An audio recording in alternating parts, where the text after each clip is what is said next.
ay manalangin. Dakilang Diyos ng tahanan ay nasa kataas-taasan ng mga langit, Ama. Purihin ka po sa walang katapusan, Panginoong Diyos. Maraming salamat po sa iyong kabutihan sa amin palagi na kung saan kami ay palagi mong iniingatan, pinagpala, at kami ay nandito ngayon sa iyong bahay-sambahan upang pupurihan ka sa iyong dakilang pangalan, Amang Diyos. Pagpalain ng aming pag-aawitan at ang aming serbisyo sa iyo. Tawarin mo po kami sa aming mga pagkakasala. Ang lahat na ito ay aming hiniling sa matamis sa pangalan ni Jesus. Amen. Ating awitin ang Wonderful Words of Life sa may bilang 286.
Para po sa ating opening song, ating awitin ang Come Thou Almighty King.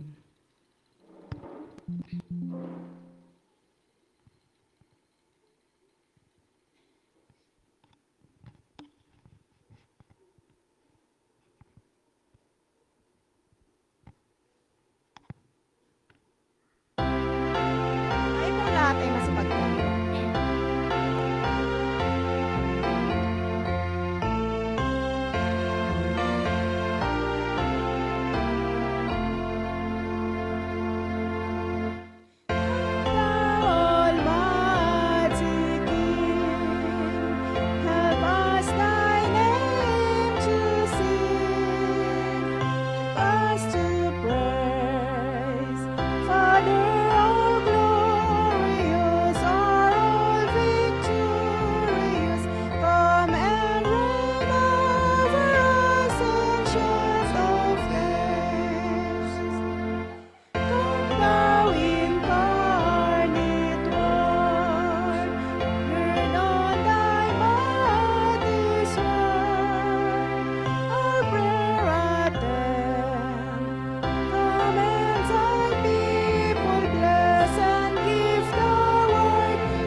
Tayo po'y marahang lumuhod sa ating panalangin. Ama naming banal na nandyan sa kaitaasan, Ama, lumalapit po kami sa inyong paanan upang magpasalamat sa inyong kabutihan sa pagbibigay ninyo sa amin ng buhay at kalakasan, mga pagpapala at lalo't higit pag-iingat at gabay sa araw-araw. At ang hiniling po namin ang kapatawaran sa aming nagagawang mga pagkakasal at pagkukulang, Ama. Patuloy din po namin nilalapit ang gabing ito sa aming pagpupulong sa inyo. Patnubayan mo po ang magbibigay ng mensahe ng inyong mga salita. At ito naway maging pagpatibay sa aming pananampalataya upang sa ganon maging tapat, patuloy kami maging tapat at maging matibay na humawak sa inyo. Patnubayan din ang aming mga kapatiran na wala pa dito sa amin, Panginoon. Patnubayan sila at ingatan. Ito po ang aming samat dalangin sa dakilan namin manunubos na Jesus. Amen.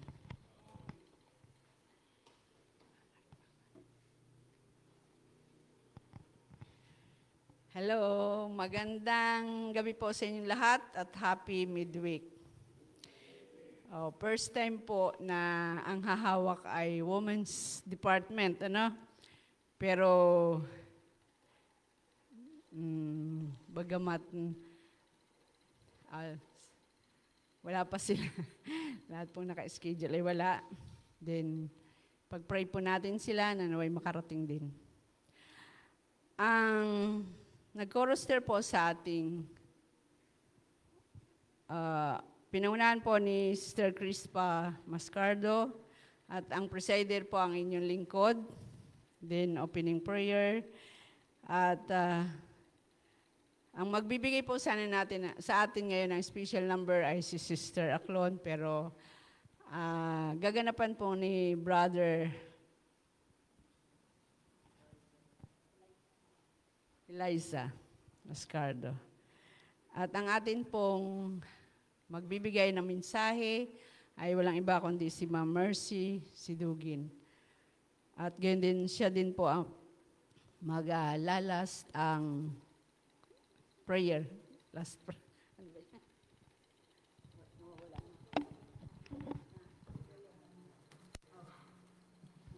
Sorry. Tayo nga pala po ay Miyerkules ngayon sa prayer band. Magkakaroon tayo ng baitus upang maisabi natin ang lahat nating mga kahilingan mamaya po. Yun lang po at maraming pang salamat.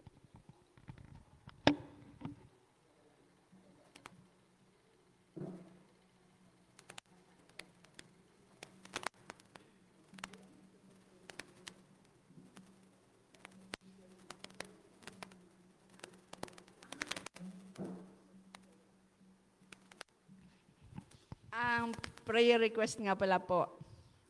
Then, sino po yung magbibigay ng ating mga mga request upang isama natin po sa ating panalangin? Si Pastor po.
Sino pa po?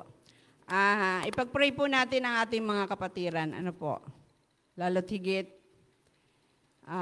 yung mga nanghihina. Bagamat nadadalaw natin, subalit ipag-pray pa rin po natin sila. Ano po? Wala po tayong magagawa, kundi ipag-pray na lang sila.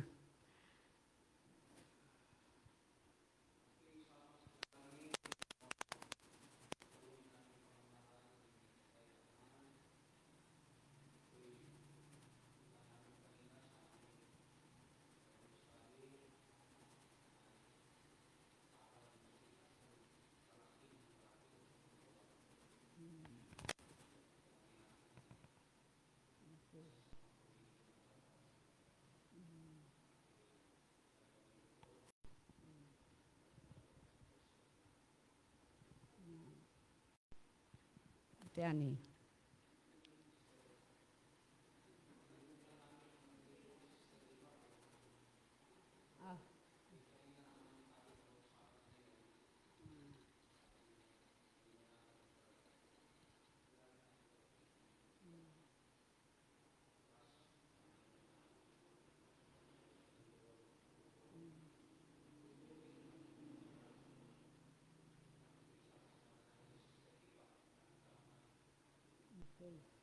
Salamat po. Isama din po natin sa dalangin yung amin pong dinalaw ni Ate Ani dun sa taas namin na bagamat sila ay mga Catholics pero nakikinig din po sila. Hindi naman po namin pwedeng biglain, ano po, bali dahan-dahan din kami message sa kanila kung ano, umpisa ay dalaw muna, bisita, then pray. Hindi pa po kami direct tungkol sa ating pananampalataya. Ano po? Sama si Sister Cabalsa. Sino pa po? Si Brother Ronnie.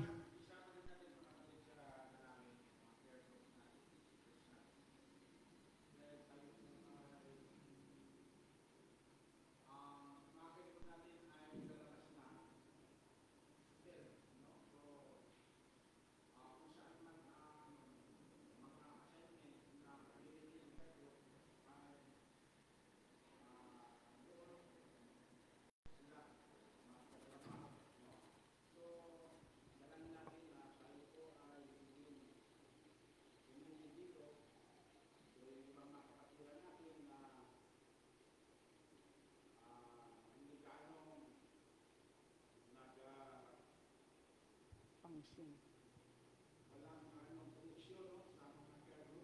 Walang function.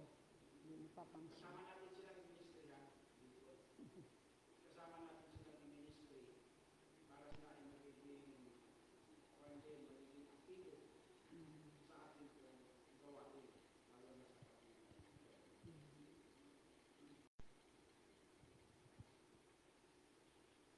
Pastor, kayo pa.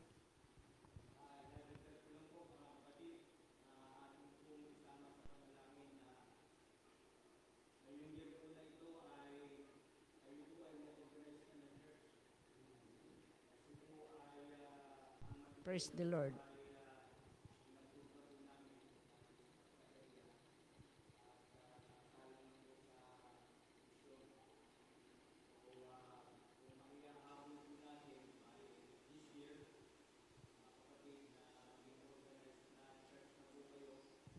Salamat. Praise the Lord.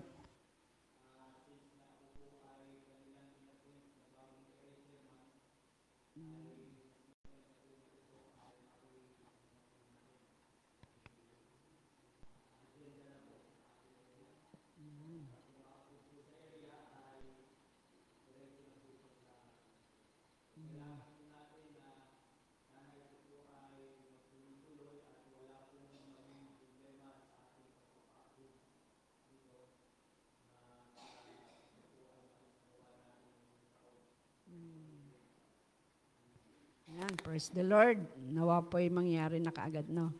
Ang ating pinakamimiti. Meron pa po ba?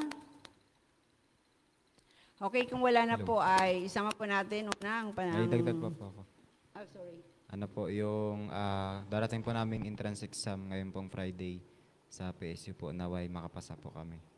Kami pong mga mga Adventist kasi po, dapat po Sabado yun, pero yung po namin, lipat ng Friday. Yan. So, nawa po ay makapasa kami. Baitos po tayo sa pag-pray para maipag-pray po nating lahat. Una po, siguro narinig ninyo sinabi ni Pastor na ang ating gaganapin sa buong Palawan, sa ating crusade, at gayon din ang maano na ito sa ating church. Gayon din ang binabible studyhan nila Brother Mascardo, ang ating mga kapatiran na nagwawalang bahala na. Yan po ay pag-pray na lang po natin kasi kahit anong dalaw natin, anong bisita natin, hindi natin mapipilit o anong kanilang mga damdamin. Kaya pray na lang po natin sila. Ang mga napapadala ng pabalita, yan, sama din po natin sa dalangin. At ang request ni Brother na group 2, sana'y maging active na. Yan. At wala na po. Yun na lang po ang ating papag-pray sa request. At special din po yung ating mga kabataan na bagamat alam natin na sila ay papasa, pero kailangan pa rin nila na i-guide ng ating Panginoon. Opo.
Marami ang nabubuhay, marami rin namamatay.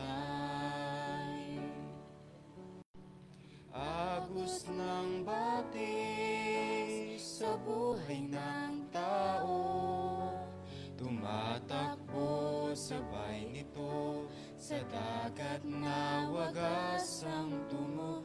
Buhay natin sa Diyos nang galing, sa Diyos mo rin itagupiling. Gamitin mong pagpapala sa buhay ng iyong kapwa.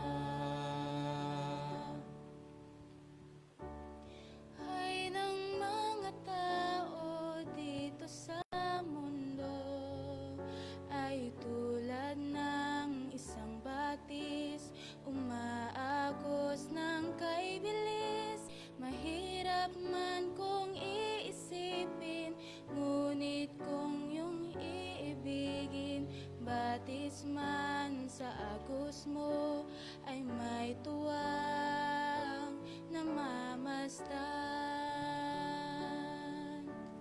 Agos ng batis sa buhay ng tao, tumatakbo sabay nito sa dagat na wagas ang tungo. Buhay natin sa Diyos nang galing, sa Diyos mo rin itagupiling. Gamitin mong pagpapala sa buhay ng iyong kapwa.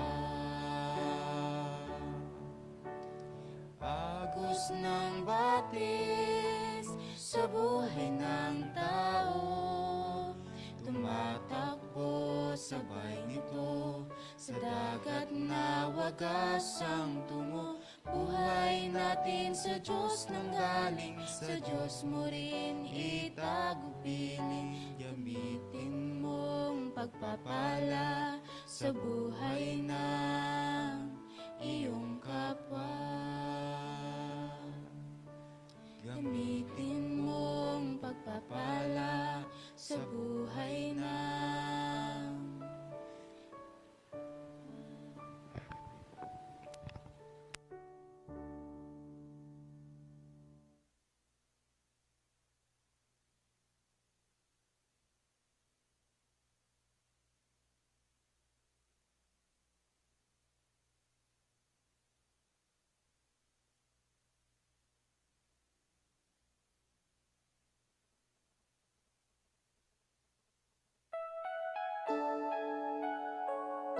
Magandang gabi po at happy midweek. Salamat po sa magandang awit na binigay sa atin ni Alicia at saka ni Dudong. Agos ng batis. Ano ba yun? Yung river flowing? Agos ay flow, right? Flow. Okay. Marami po ang wala dito ngayong gabi. Siguro po busy. Busy tayo po ano. Pero salamat sa Diyos na tayo nandito ay mabless po ngayong gabi. At salamat po Pastor Val for coming, for supporting us, at saka ang father-in-law ninyo. Salamat po for coming. Ngayon po ay atin pong mayroon po tayong short study this evening.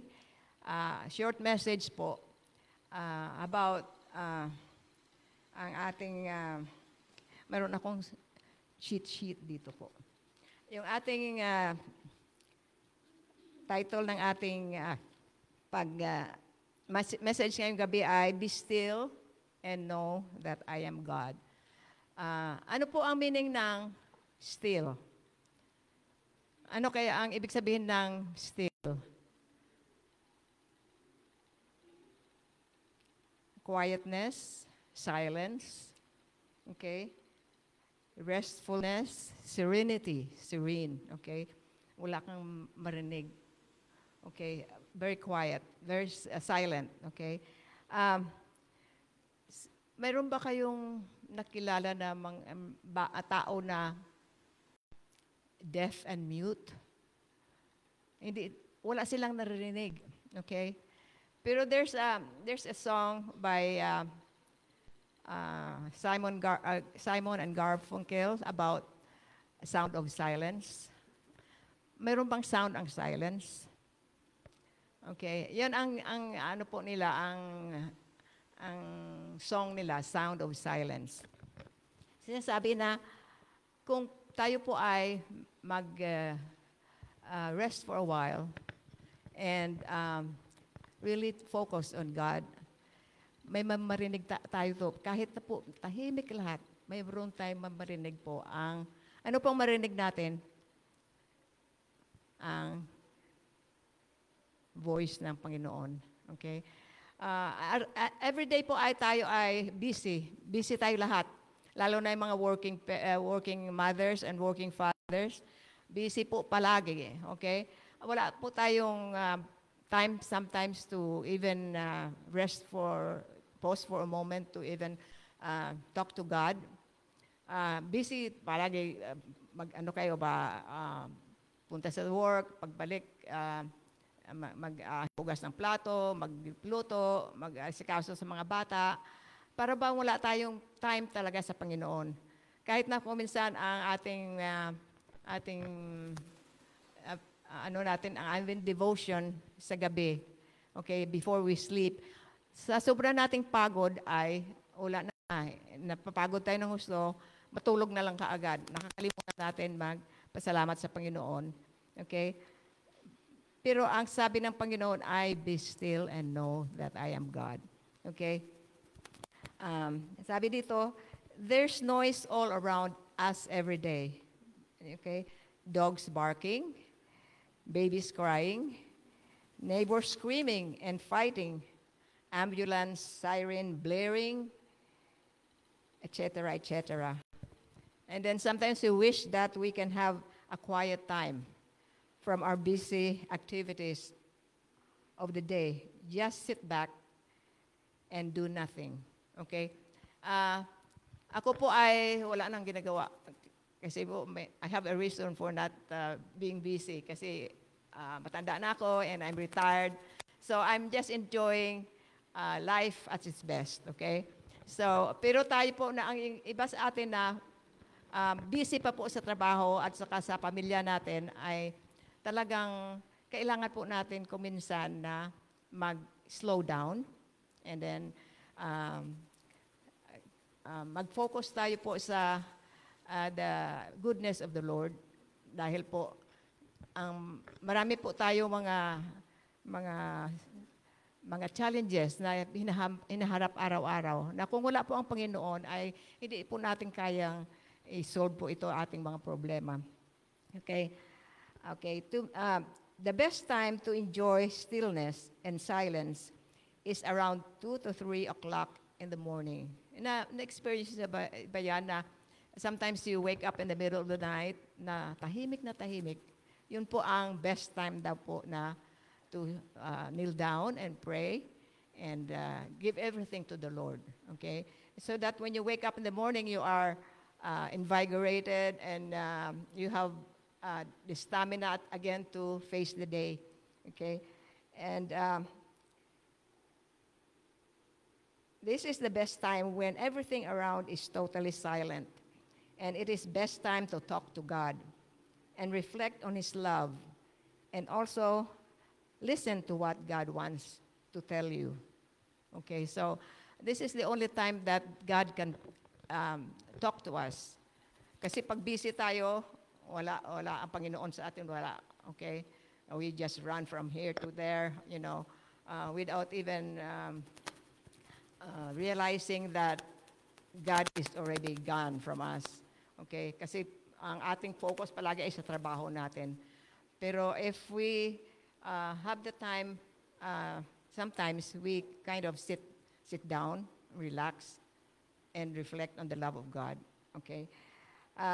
Isaiah 30 verse 15 says, "In quietness and in confidence shall be your strength. Okay? Yun daw, sa quietness daw, doon natin makakuha ng lakas. Okay, lakas. Kapag ng mga machine, kuminsan machine, pag sige, diretso ang ng machine na nasisira din, hindi po ba? Pero once in a while, you turn off the machine, give the machine a rest, tapos pagka inon mo na naman ulit, okay na naman, okay? Pero pag walang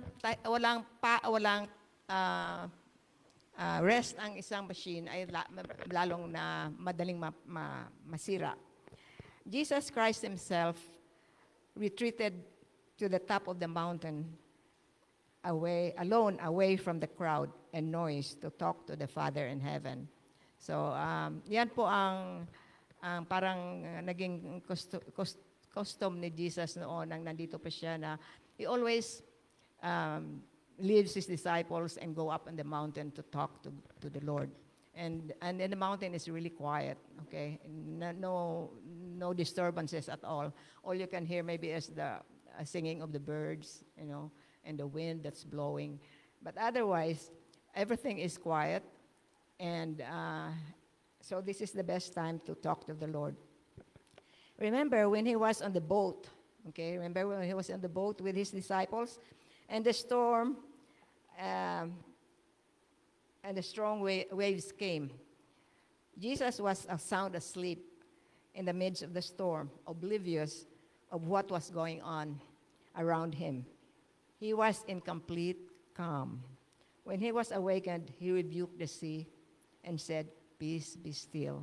Okay, so pag ang Panginoon po ay nasa atin, parang lahat po ay maganda lang, para wala tayong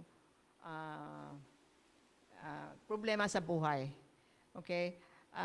Parang still tayo, the quiet and serene. Okay? Kasi ang Panginoon po ay nandyan po sa atin. Okay?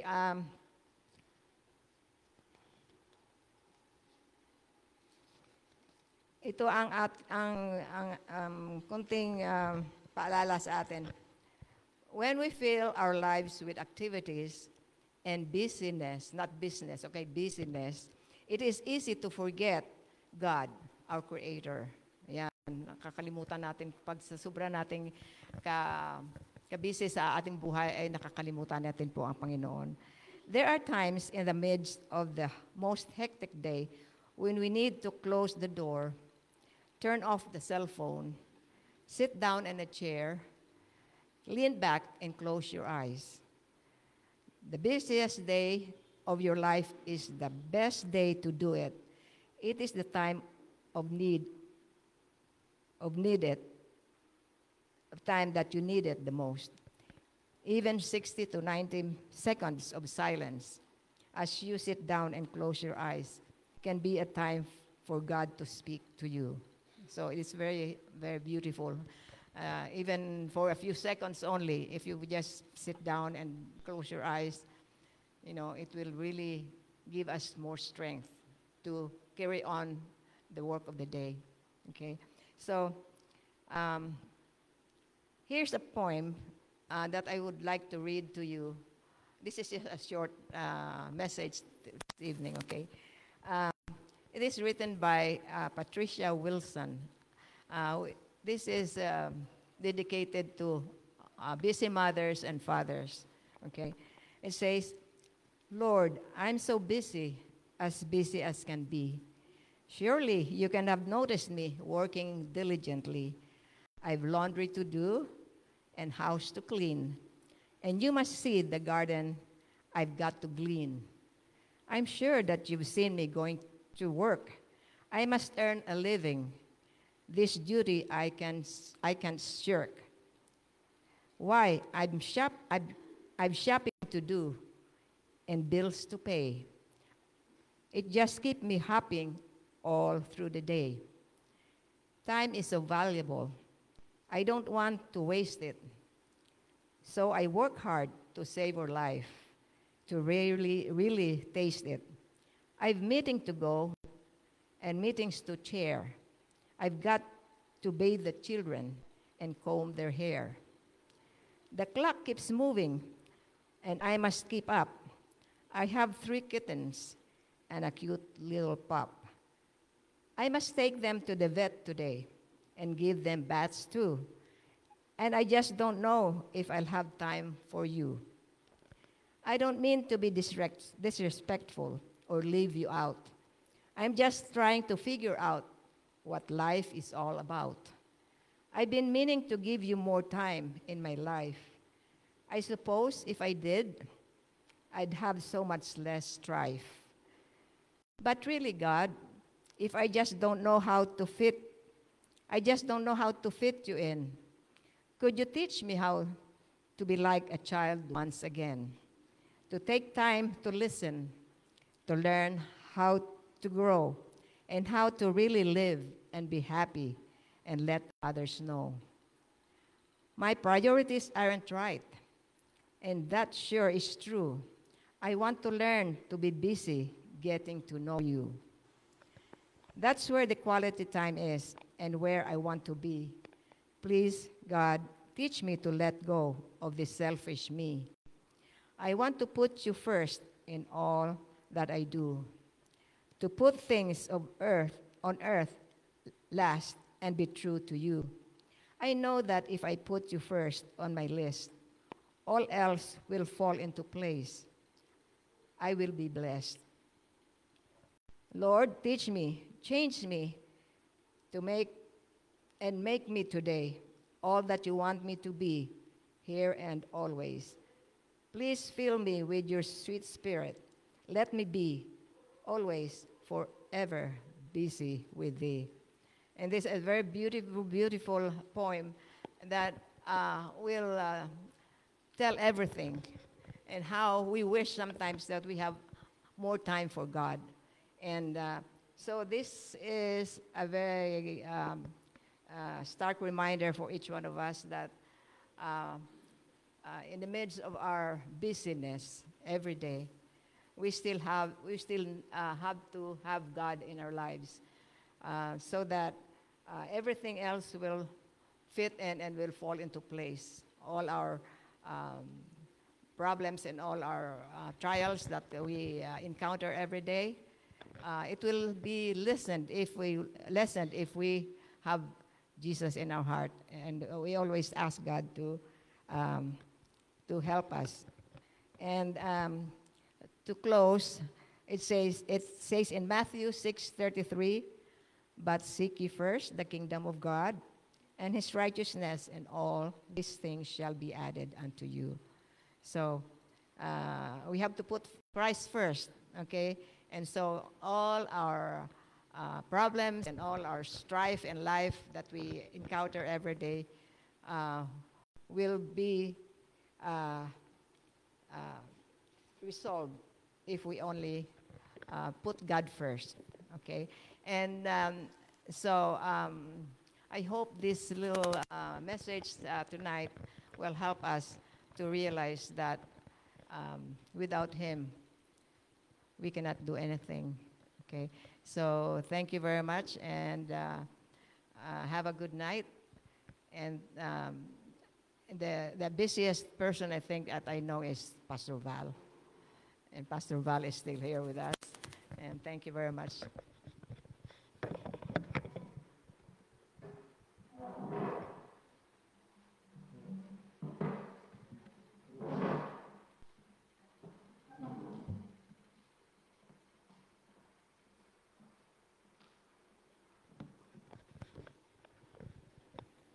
Bilang tugon sa mensahe na ating narinig, ating awitin ang In the Heart of Jesus.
Let's pray.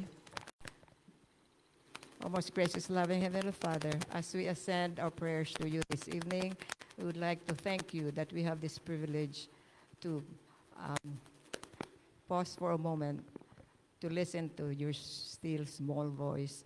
Help us, Lord, to have that little rest from all our busyness in our lives, to contemplate on your love for each one of us, and that we will know that you are a living God whom we serve. And this evening, we would like to ask that you will be with us, continue to strengthen us, Lord, in our faith. We know that you are coming back soon. Help us, Lord, to be ready. May you find us faithful when you come. Bless each and every one of us here this evening. May your Holy Spirit and your holy angels be with us as we separate from one another.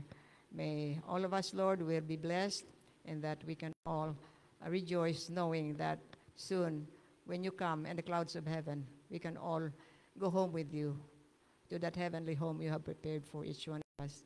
Forgive us, Lord, of the many sins that we have committed against you. For all these favors, I pray. In Jesus' name, amen.